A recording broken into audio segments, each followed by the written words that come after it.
Hello guys, আসসালামু আলাইকুম। এখন আমার মেয়ের জন্য আইসক্রিম বানাচ্ছি। দুধ আগে জাল দিয়ে নিচ্ছি। আমার আম্মু আইসক্রিম খাবে। হঠাৎ করে বাসায় কোনো আইসক্রিম নাই, দুপুরবেলা দোকান বন্ধ।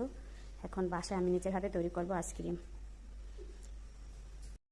হ্যালো গাইস, তো ফাইনালি এই হলো আমার আইসক্রিমের,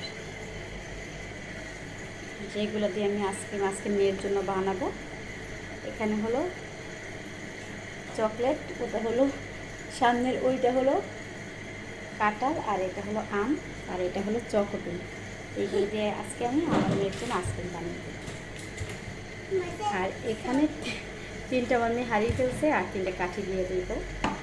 আর এখানে হাফ কিলোর মতো দুধ নিয়েছি। গাইস, চকলেটগুলো আমি কুচি কুচি করে নিয়েছি, এর ভিতর বাদামও মিক্সড করা আছে। গাইস,